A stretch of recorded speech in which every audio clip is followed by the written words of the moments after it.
I don't know about all of you, but to me, it seems like the days keep going by faster and faster and faster. Like every year that I'm alive, it feels like the days get shorter and shorter. Like my 16-hour day feels like a 6-hour day. And I don't know if you've ever experienced this, but do you ever get to the end of the day with a big list of stuff that you were planning on getting done and it just never gets done? I've definitely experienced that a lot. And there's a few things that I've done that have helped me get much more done every day.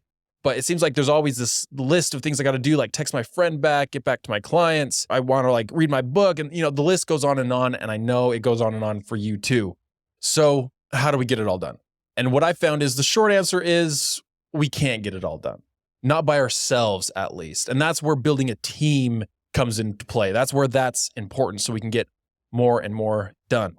But there is a way to get more done. And it's all about our time management and creating intentional habits within our days so that way we can get more done automatically. And the biggest habit that assists me with time management is so simple and common sense, yet most people don't even do it.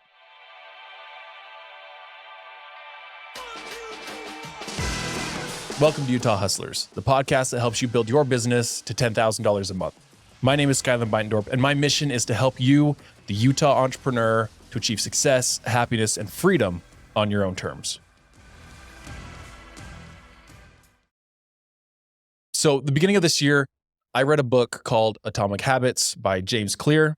I don't know if any of you have heard that. It's a pretty well-known book, so I'm assuming you have. But it taught me a lot about habits and how to build them, how to create them. And while there were a lot of things in there that were common sense, there were a lot of things also that I never thought of and were new information to me.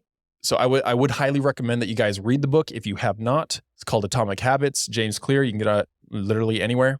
But what I found is that 40% of our day is all habit, if not more than 40% of our day. And so the habits that we create make up a lot of our lives, a big chunk of our lives. And I love words, I love definitions. So when I look up the word habit on Google, this is what it says: a settled or regular tendency or practice, especially one that is hard to give up. Essentially, habits are just things we do on a regular basis that are very automatic, that we don't really think too much about and don't have to put much thought into. It's just something we do.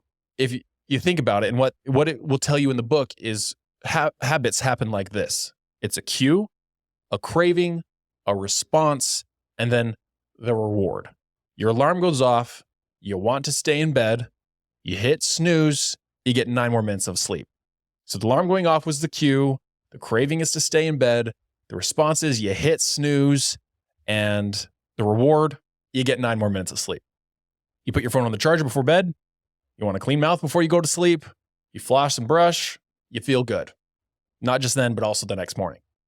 So those are examples of the cue, craving, response, reward. And these are important to remember when building habits and habit stacking, which is what we're going to go over for the most part today.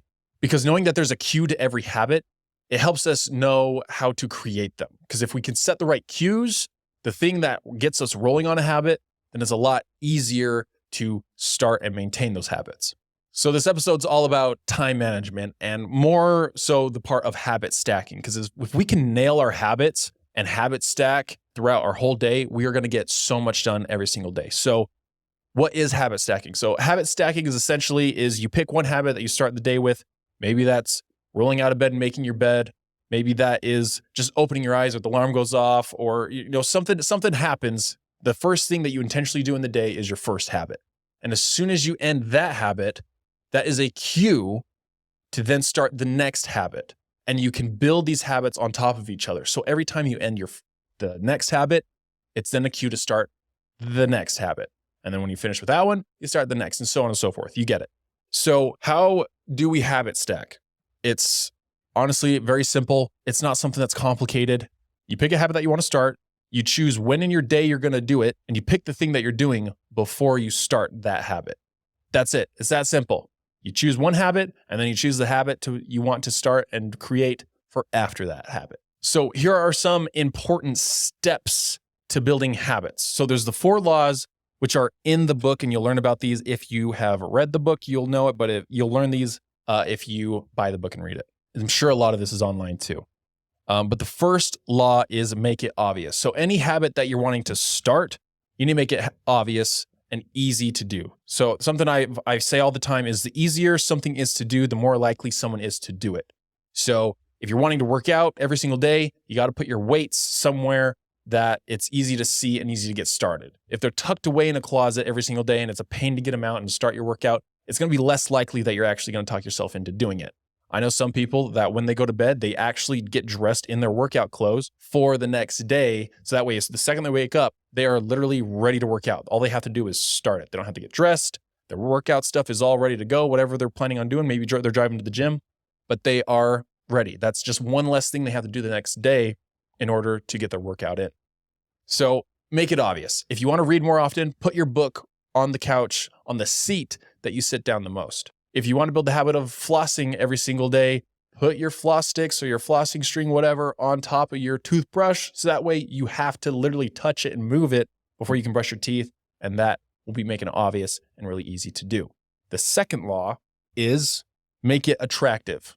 So something I did to get more in the habit of working out was I would make it more fun by turning on my favorite TV show while then showing my workout on my iPad or on my laptop and put it right under the screen. So I would get in my push-ups, I would get in my pull-ups, and I wouldn't be able to stay 100% focused on the TV show.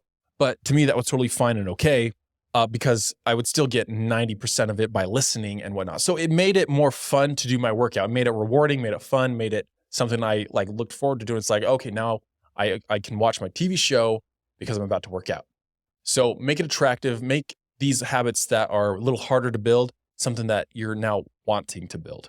And the third law, make it easy. I may have overlapped some of these things that I said in the beginning with number 3, but making it easy. Just like the person that gets dressed for the gym before they wake up the next morning, that makes it really easy to go to the gym. You got to leave your things out that help you with your habits. Leave the books out, leave your homework out, leave your business stuff out, do whatever you can to make it as easy to access as possible. Because the easier something is to do, the more likely you are to do it. And the fourth law is making it satisfying. So to me, it's really satisfying when I see results for the work I've put in. So there are a lot of ways to make it satisfying, but that's one I like. So if I'm working out, I like to track my progress. If I'm reading a book, it's really fun to have the bookmark in there so I can see every single day how much further and closer I'm getting to the end of the book. It makes it very satisfying to do it. One of my habits is to drink a gallon of water every day, and I have a single jug that holds the entire gallon because it's more satisfying to me and it's easier to keep track of how much I'm drinking when it's all in a single jug. But as I get throughout the day and the jug gets lighter and lighter and I drink more and more, it's more satisfying because when I'm done, the bottle is so light. It's just fun. It's cool. I don't know. That's what I like to do. Do whatever you want to make it satisfying, but do make it satisfying because no one likes to do anything that's not fulfilling, not satisfying, not something that feels good. So make it satisfying. So that's what habit stacking is. Those are tips on building habit. Like I said before, habits that happen like this: cue, craving, response, reward. And the 4 laws to habit is make it obvious, make it attractive, make it easy, and make it satisfying. Habit stacking is just one habit right after the next. And the most important habit that you can start building right now is planning your day. How about that? It's choosing the habits that we're going to start to implement on a daily basis. So the action steps for this are that right after you are done brushing your teeth or whatever habit you want to choose, sit down at your desk, at your table, and you're going to sit there and write down what you're going to do the next day. You're going to write down the first habit you're going to do and just do the one to start. You're going to have it stack. You're not going to have it pile everything on the first day. You're going to have it stack. So you're going to pick the first habit you're going to do. And the next day, you're going to do that same habit. You're going to have that cue of brushing your teeth and then sitting down and planning your next day. So you're going to already have one habit that you have stacked. Maybe that's just making your bed for the next morning. Second habit could be getting dressed, could be taking a shower, could be hitting the gym, whatever. But every single day, add a habit. And in 30 days, you are going to have a very successful morning. And you can do this for nighttime. You can do this for during the day, for your work schedule, for everything. So every single day, just add a new habit. And there will be a lot of habits that you already have. So this should be pretty smooth sailing to start. The point is to become aware of what we do with our days and to become very intentional with what we're wanting to accomplish. So get that started. Don't wait until the next episode drops. Go create success now by taking the required action today. And if you want a hand on the implementation of this or just need an accountability partner, reach out to me on social media, click the link below, and let's chat for 15 minutes for free. If it's a fit, I'll change your life. If not, I'll guide you to other options for success. Until next time, keep building.